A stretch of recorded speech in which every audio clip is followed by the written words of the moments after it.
voilà, première vidéo du Team Africassic. Cette première vidéo aura comme premier épisode la navigation. Comment préparer cette navigation? Comment l'installer? Avec quel support? Avec quel tour de navigation?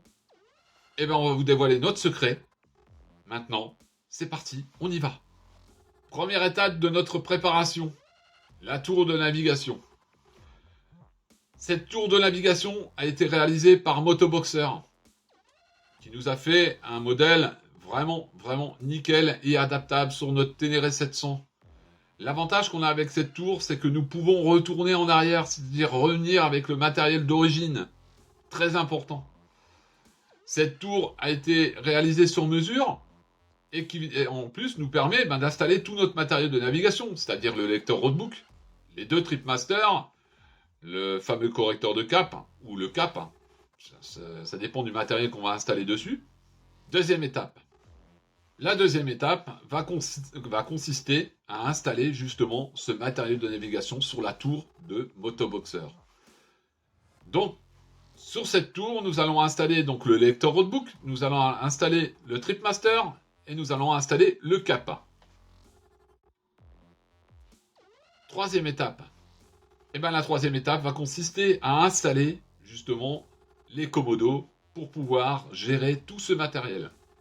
Alors moi, je opte toujours pour le côté gauche. Pourquoi? Parce que du côté droit, nous avons l'accélérateur. Donc on ne peut pas accélérer et en même temps jouer avec le fameux petit commodo en dessous qui nous permet de faire défiler le lecteur roadbook.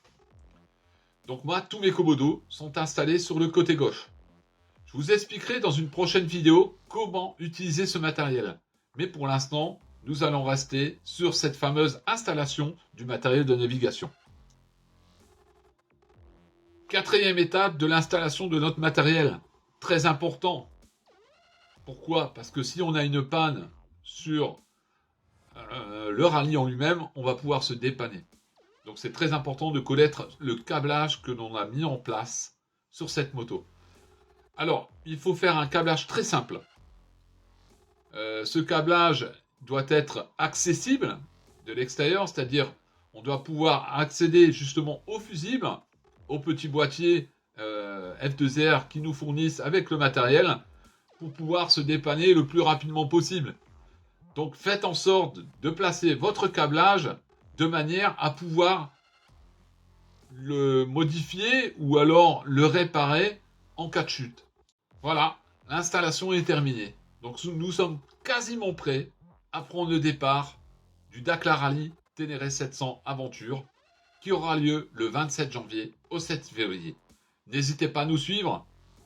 Venez sur le groupe Team Africassic sur Facebook. Vous serez tous les bienvenus. À très bientôt pour une prochaine vidéo. Ciao.